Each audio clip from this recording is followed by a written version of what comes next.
and we welcome Samahat Sayyid Nawab and Samahat Sayyid Jaidi, who traveled long distance to make it here tonight, and all those of you who came, and thank you Dr. Hakkak, Fatma Hakkak, one of the wonderful members of our community, successful cardiologist, and we benefited, though it was very, very fast and quick, but we learned a lot, and this is part of Ramadan.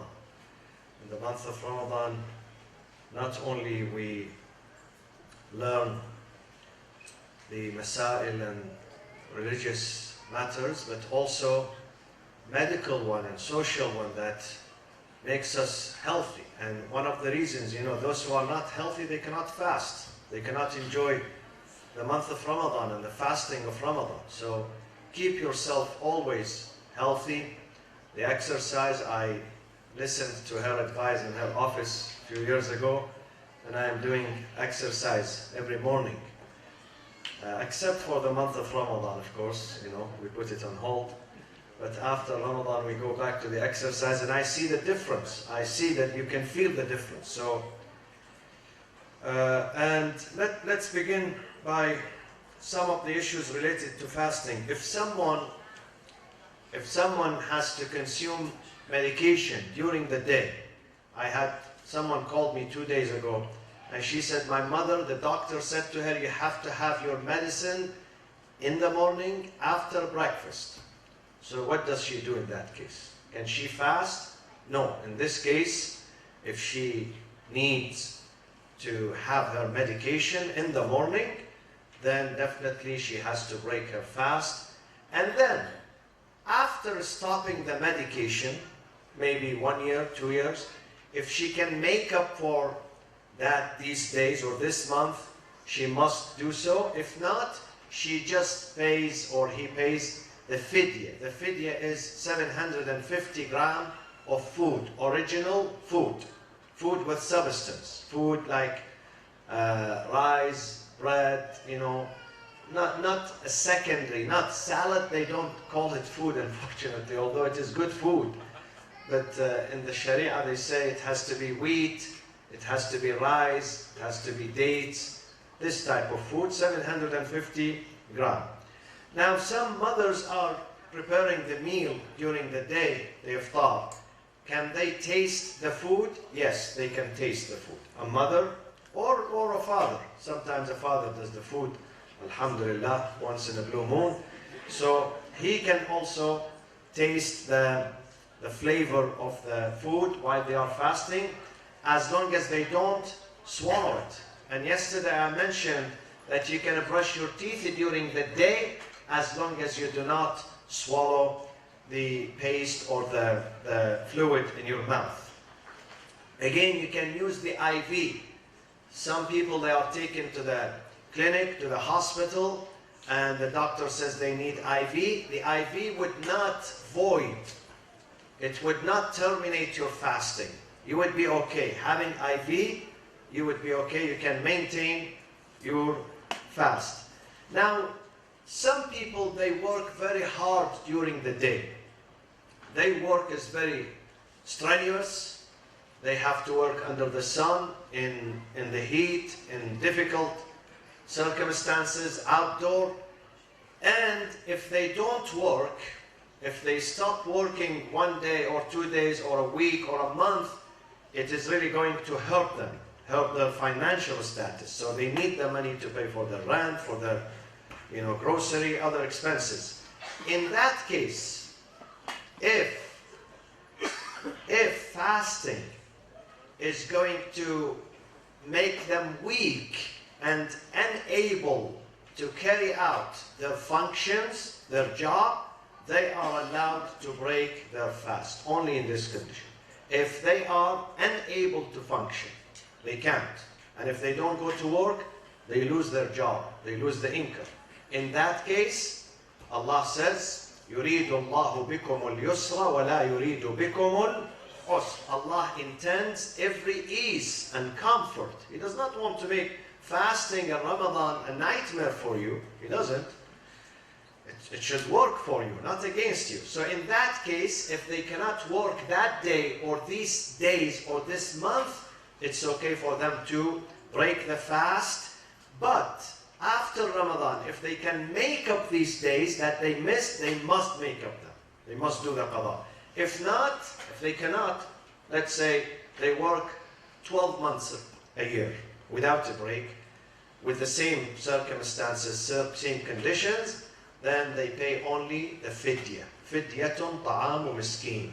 Per day, they pay 750 gram, which is equal to $2 to $3 of food. So it's about $90, or let's say $100 per month. Now, one last thing. How about using inhalers?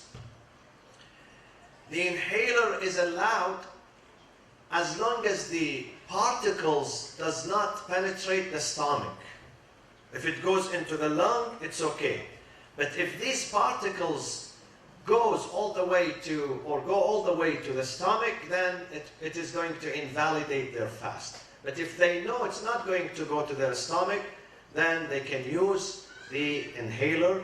And as I said yesterday, the eye drop, the ears drop, as long as they don't swallow it, of course, they can use it during the month of Ramadan. Inshallah, the rest of the Masail. Do you have any questions on these, on what we said so far? Sayyidina, Yes. somebody asked about imsak. Imsak, my friends, today in Irvine, I believe Fajr was 4:15. Where's the timetable? 4:15? 4:16, yeah. So as a precaution, we put, I believe, 15 minutes. As a precaution, not mandatory. Not mandatory. Ihtiyat. They call it ihtiyat. So you can still eat until 4, let's say 4:05, 4:05, or let's say 4:10 max. But don't go beyond that. Don't go beyond it. So leave about 5 to 10 minutes as a precaution and stop eating and drinking. This is the imsak. However, religiously, you can eat until the last minute, which is 4:16. However, here in America, it's very hard, very difficult, almost impossible to distinguish al-fajr al-sadiq min al-fajr al-kadhib, the true fajr from the false one. It's very difficult because of the lights. This is why we leave about 15 minutes as a precaution that you stop your eating and drinking before the Fajr prayers, inshallah. Sallu ala Muhammadin wa ali Muhammad.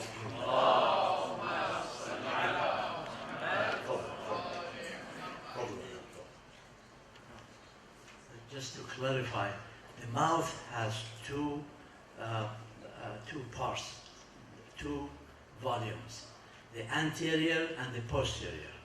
The anterior is for madmada. The posterior is for gharghara. Madmada, excuse me, rinsing.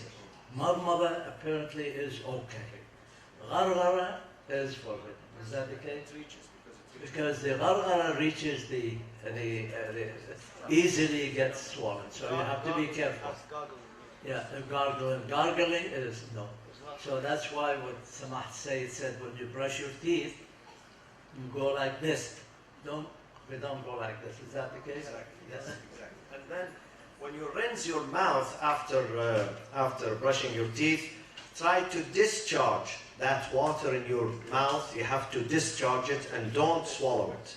Even for the wudu, some people, they mustahab. It's recommended that you do madmada, rinsing your mouth 3 times. But you have to discharge the water outside your mouth and don't swallow this in new water that came into your mouth.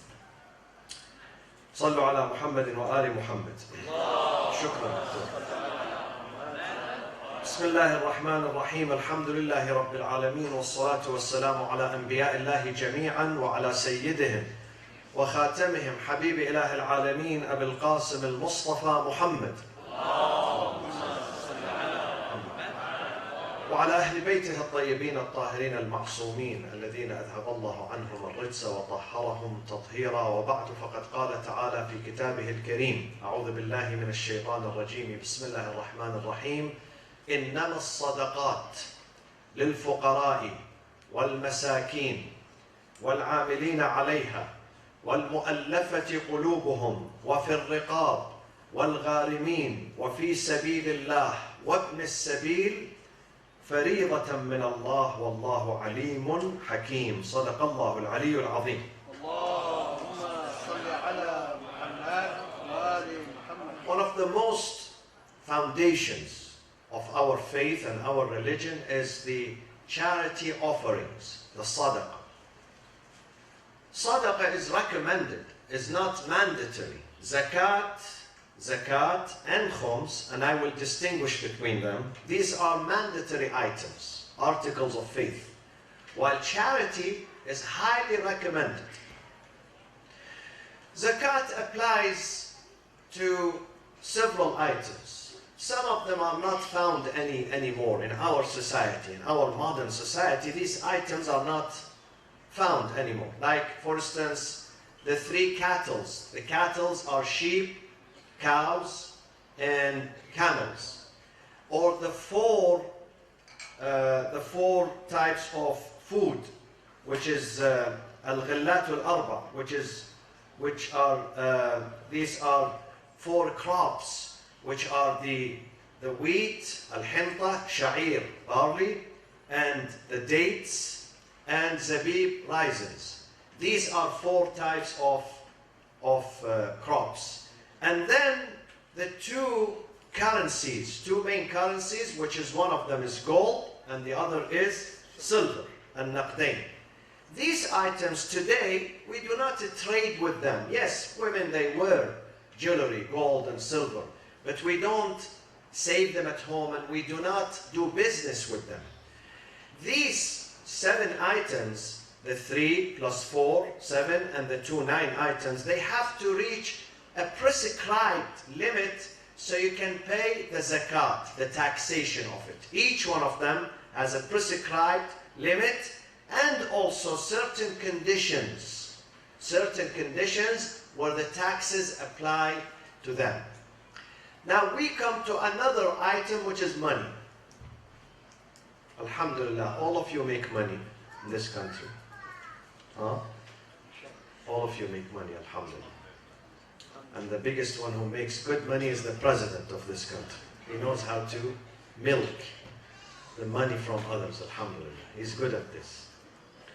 And I hope he will be good at spending it too, not wasting it on arms deals and, making this earth less safer and creating more conflicts, especially in the Middle East. The Saudis are happy that they made a deal with Americans, not knowing that this junk that they are buying is not going to be of use, and even if they use it, unfortunately they're going to use it against the Muslims, against people like Yemen, against their own people in the eastern province, and Bahrain, and Syria, and Iraq, and other places.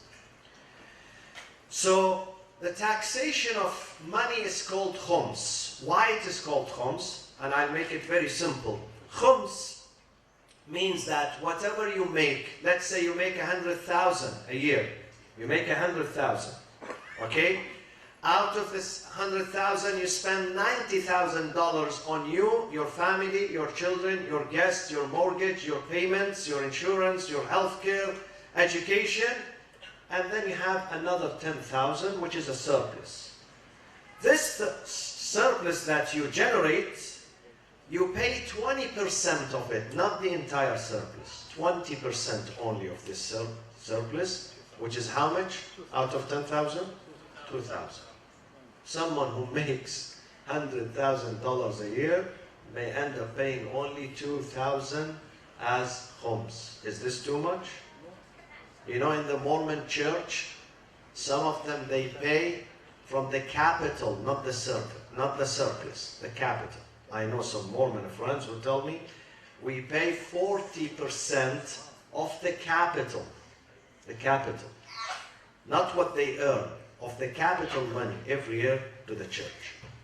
This is called the khums. And Imam al-Sadiq alayhi salatu wassalam says, whenever God mentioned prayers, he paired and he joined prayers with what? قَرَنَ اللَّهُ تَعَالَى الزَّكَاةَ بِالصَّلَاةِ. Always God, when he spoke about the prayers, immediately after the prayers, what does he say? أَقِيمُوا الصَّلَاةَ وَآتُوا الزَّكَاةَ. And pay charity. Because the Imam says, فَمَنْ أَقَامَ الصَّلَاةَ وَلَمْ يُؤْتِ الزَّكَاةَ فَكَأَنَّهُ لَمْ يُقِمِ الصَّلَاةَ. If someone does the 5 daily prayers, but he or she does not pay his charity or his zakat or his taxation or the alms, as if he has not done the prayers. The prayers is going to be crippled and dismantled because it does not work. In Islam, we have 2 types of services, not one. One of them, it is between you and God, such as the prayers. The prayers that you do, the 5 daily prayers, other than the Friday prayers that you have to come to the mosque. The 5 daily prayers, it's between you and God. You do it for the sake of God and for the sake of yourself. However, there are other types of services that it is not only between you and God, it is between you, God, and the people. Such as what? Give me an example. Such as fasting. The fasting that you are doing, it involves the community around you, the family. You fast to feel. The Prophet says, why do we have to fast? To feel the hunger, to feel the pain of the hunger and the thirst, so our hearts become soft and tender and thoughtful for those who can't afford, for those who are hungry every night, not just 1 month, a year. Every single night they go to bed with no food. Don't look at America. If you look outside, even in this country, go to the Skid Row in Los Angeles. The Skid Row is growing and growing and growing every single day. Hundreds of people end up being homeless and foodless and shelterless.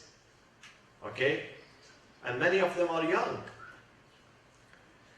A society that has economic disparity between those who have, those very rich, and those who are very poor, that is not an Islamic society. It's not. An Islamic society is when people stand for each other.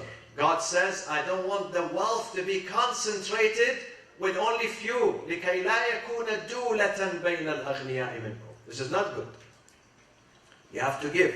It's very good to be wealthy. At the same time, you have to create a foundation to serve others. A foundation to serve others. I said this sentence the other day. I was reading the notes left by Steve Jobs, which really shook me, these notes. He said after collecting $700 billion, his corporation is the largest, is the most expensive. 700, it's worth, when he died, $700 billion. He said, what does this money do to me today? I'm on deathbed in the hospital. Would it take the death away from me? Prevent me from dying? It would not. $700 billion could not save his life.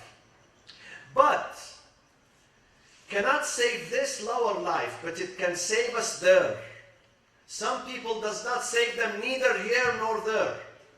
But some people, they might die early here, but they will gain there. They will gain there. تِلْكَ الدَّارُ الْآخِرَةِ. The real life is that one. If you create a foundation, establish a foundation to serve, to provide perpetual charities. What are perpetual charities? Sadaqatun jari. Perpetual charities is a clinic, a library, kindergarten, school, senior citizens' house, hospice, hospital. These are perpetual charities. If you build homes for the needy, for the poor, these are perpetual charities. A mosque where people come and get inspired. This is sadaqatun jari. وَالْبَاقِيَاتُ الصَّالِحَاتُ خَيْرٌ عِنْدَ رَبِّكَ ثَوَابًا. God says in this life, we brag with our kids. I have this much children, this much grandchildren, they are successful, they graduate, they do this. We brag. And we brag about our homes and properties and ranches and lands and buildings and towers. We brag about them. But on the day of judgment, you cannot brag about these things because they are no longer yours. They don't belong to you. What can you brag about on the day of judgment? Perpetual charities. وَالْبَاقِيَاتُ الصَّالِحَاتُ خَيْرٌ عِنْدَ رَبِّكَ ثَوَابًا وَخَيْرٌ أَمَلًا. You can put your hope in them. When you build a school here, when you build an orphanage here, small orphanage, then you can go with hope. You are not worried about your final trip. You know that you have good investments there. You have good 401k, which does not collapse. You created good investment in the akhirah. So, charity is one of the foundations of our religion. Now, this is the zakat that is mandatory. Besides the zakat, we have to pay sadaqah. It's good that if we, once in a while, we pay charity. Charity is called sadaqah. Who do we pay it to? Quran says in chapter 9, there are 8 categories who deserve the charity, the sadaqah. You give it to these 8 categories. Number 1, إِنَّمَا الصَّدَقَاتُ لِلْفُقَرَاءِ. Poor person who does not possess, who's the poor? What is the definition of poverty and poor? Living under what? In some countries, those who live under the poverty, what they call it? Poverty line. In some countries, it's about $1. $1. If you have $1, you're not poor in some countries. Can you imagine? If you have $1 bill, you're not poor in some countries.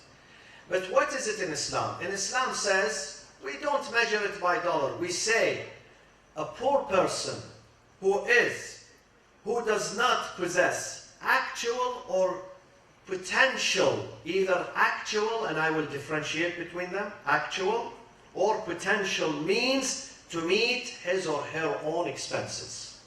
Meaning, today was Sunday.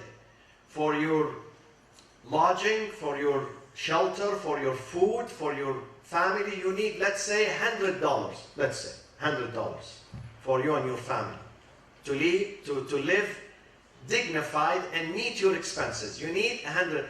If you make $90, you are poor. If you make $99 that day, where you need $100, according to Islam, you are poor. You deserve sadaqah. You can receive it. Not only you can receive sadaqah. At the time of zakat, you don't pay zakat. You know, on the day of Eid, we pay fitriyah, zakatul fitr, fitriyah. The poor people, they don't pay. They are exempted. They get it. They don't pay it. They get it. So if you don't make it today, you need the $100, you don't have it, then Baytul Mal. Baytul Mal in an Islamic society is a treasury. But here we don't have Islamic society. We don't have Sharia, alhamdulillah, in this country. We can't implement Sharia. As soon as you say Sharia, you get deported. So don't say Sharia. Shh. Keep quiet about it. Okay?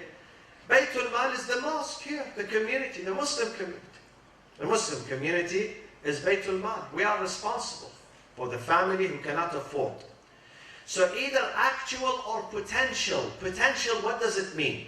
It means now I have this $100 today, but 2 days from now, I'm not going to have $100. So this is a potential poverty. So if I need, let's say, if someone needs $3,000 a month, he can make only $2,500. So that person is called what? Poor. And then the second category, وَالْمَسَاكِينَ. Masakin are indigent. Those are destitute. Those are even worse. Miskin is someone who cannot even find food to feed himself and his family. The third one, وَالْعَامِلِينَ عَلَيْهَا. Those who work full-time to collect the charity they can get their salary from that charity, from Baytul Mal. عاملين عليها, to collect the money, they can get it from that charity too. وَالْمُؤَلَّفَةِ قُلُوبُهُم. Who knows who's مُؤَلَّفَ قُلُوبُهُم? Who deserve charity? Prisoners of war. No, they come to the prison. مُؤَلَّفَ قُلُوبُهُم, who are they? غير المسلمين. مُؤَلَّفَ قُلُوبُهُم are non-Muslims. They don't even know God. They don't share the faith with you. They don't pray. They are non-Muslims. Non-Muslims. But you are trying to attract them, مؤلفة, to bring their hearts into God, into the path. Therefore you give them as a gift or as a help, because they are also human beings. Some people say, they don't deserve. I only give to my village, to my cousins, to my community. I don't care about others. This is not good charity. Good charity is when you give regardless. You don't look at people colors, people aqidah, ideology, people's religion, whether they believe in God, they don't believe in God. Leave them alone. Leave them alone. Leave them for God to decide. We don't judge people. مُؤَلَّفَ قُلُوبُهُم are those non-Muslims that you are hoping to attract them to faith. Attract them to the right path. So you can spend from charity that you collect on them. That was number 4. Number 5, وَفِي الرِّقَابِ. وَفِي الرِّقَابِ, at the time of early Islam, now we don't have it. They used to have slaves. So you use the money of the charity to free the slaves, to buy them from the market and then set them free. To free the slaves with the money of charity. You can do that. This is number 5. Number 6, وَالْغَارِمِينَ. Who are al-gharimun? Gharimun are someone who took a loan, a debt, the debtors, who cannot repay the loan. He can't. He lost his business, he lost his shop, he lost his house. He or she cannot repay the loan to the bank, to the charity, to whatever. You can repay their debt from what? From the charity box. From the charity. Al-Gharimun.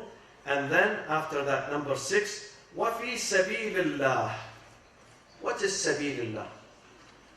Anything that benefits the cause of God. Anything. Anything that you know it benefits the cause and the way of God, you can give the charity. Such as what? Medication. Medication is vital for some people. If they don't get medication, they die. Or taking them to the doctor. Not just medication.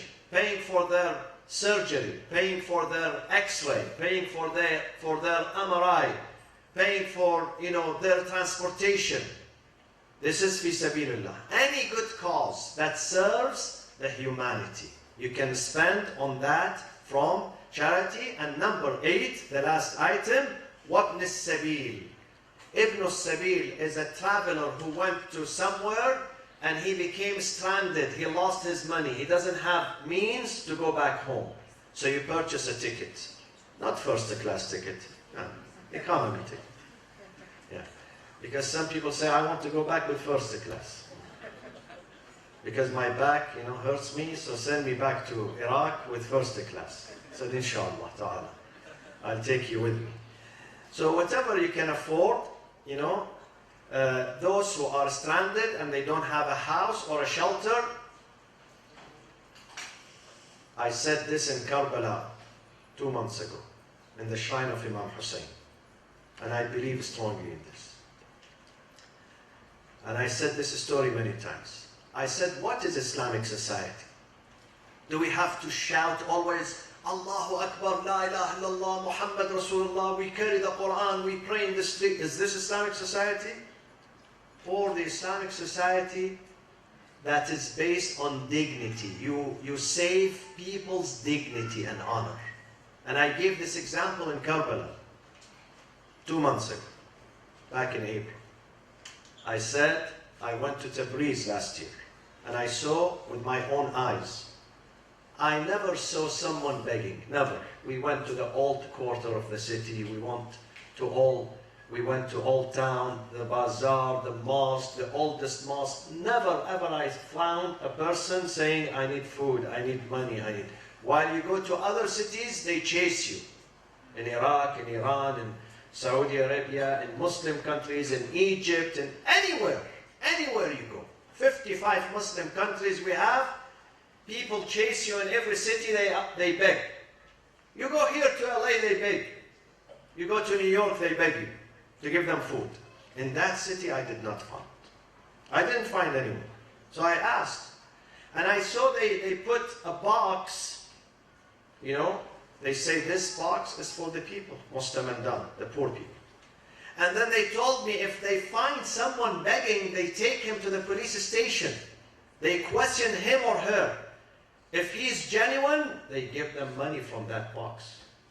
If they are not genuine, they ask them to stop. Stop doing that. This is shameful. This is called Islamic society. This is Islamic society. When you have solidarity, when you clean your city from beggars, from poor people, when you feel their suffering and try to reach out to them and help them, this is Islamic society. This is a true Islamic society. Islamic society is not when you build a skyscrapers in Mecca, 110 floors, okay? And then there are people there hungry. And homeless, people who don't have shelter because they can't afford the hotel. This is not an Islamic city. This is not an Islamic city. What is the Islamic city? The Islamic city is not by the walls or the streets or the bricks. Islamic city is by the people, their behavior, their manners, their akhlaq. When they reach out to each other, they help each other. The Prophet Muhammad sallallahu alaihi wasallam says, ما آمن بي من بات شبعانا وجاره جائع. Never believed in God or Islam someone who sleeps full while his neighbor is hungry. This is not Islam. That person did not believe in God. He doesn't have faith in God. We have to take care of each other. This is the month of sharing and caring and rahmah and mercy and trying to find those who are in need. Reach out to them. Fill their stomach. The Prophet said, ittaqun nar. He was telling his community that if you want to avoid hellfire, give food to someone. Some of them, they stood, they said, Ya Rasulullah, ma kulluna yaqdiru ala dhalik. We can't afford. We don't have food ourselves. How can we host someone? He said, ittaqun nar walau bishiqqi tamrah. Avoid hellfire. Even if you give, did you see the dates we have today?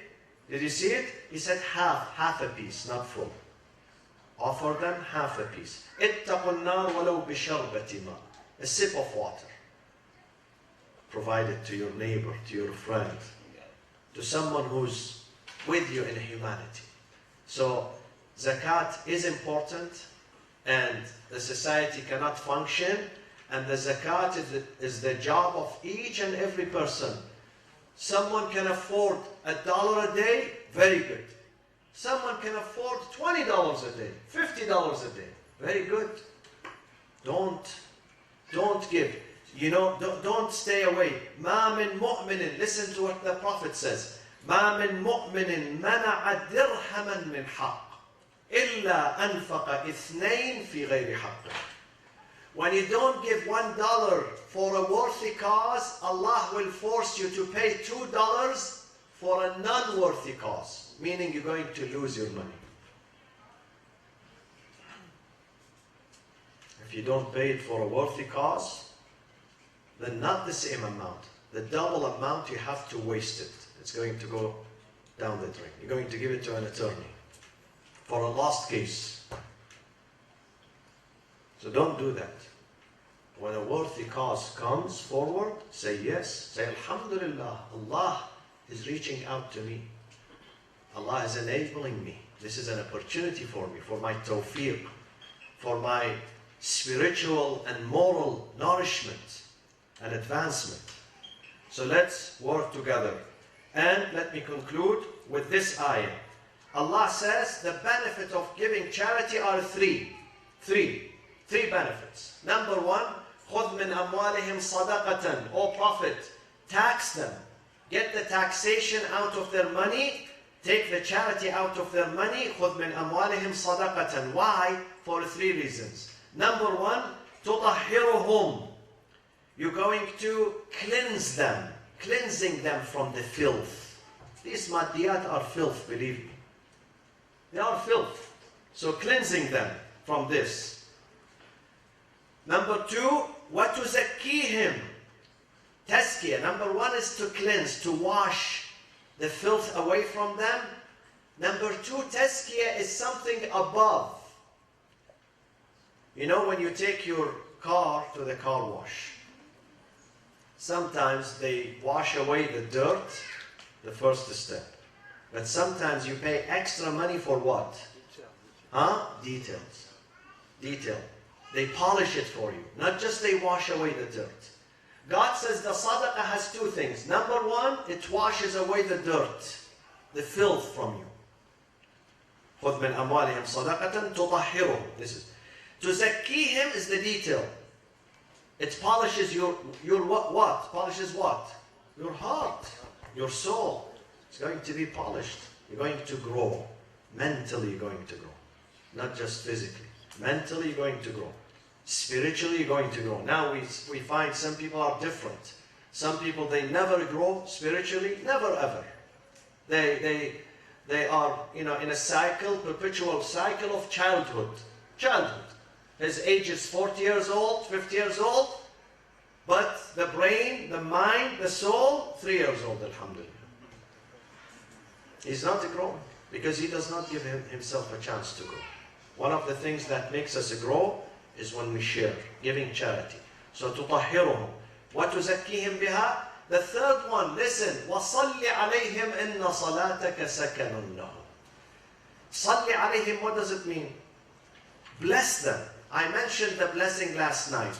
Sometimes you have something which is a blessed and something unblessed. I gave this example. Some homes are blessed, flourishing with love, with kindness, with goodness. Some homes are not flourishing, unfortunately. They are dark, regressive, with conflict, with fighting, with divorce, with greed. The first one has a blessing, the second one does not have a blessing. I gave the example of children. Some children are full of a blessing, and some children, they don't have any blessing. You have to run after them in the streets. Some money is a blessing, and some money does not have a blessing. Some money, you get it, you can do many things with that money. Help yourself, help your family, your children, your neighbors. Other monies, you get it, but you don't enjoy it. It becomes a source of tension. I know someone who one time told me that when I had moderate income, I had the best life. As soon as I started making money, divorce and conflict and fightings and courts and attorneys, they started to creep into my life. I wish I can go back to the old days. He said, I'm not enjoying this extra money that I make. I'm not enjoying it. When the money does not have a blessing, it becomes a source of tension. So Allah says to the Prophet, when you get the charity out of them, their money is going to be a source of peace and blessings and stability for them. Allahumma اغفر للمؤمنين والمؤمنات والمسلمين والمسلمات الأحياء منهم والأموات تابع اللهم بيننا وبينهم بالخيرات. Inshallah, we see you every night here with iftar and the du'as, inshallah. And we ask you to invite your neighbors, your friends, especially the people who are not Muslims in your community. Invite them to come and experience the beauty of the month of Ramadan at this masjid, inshallah.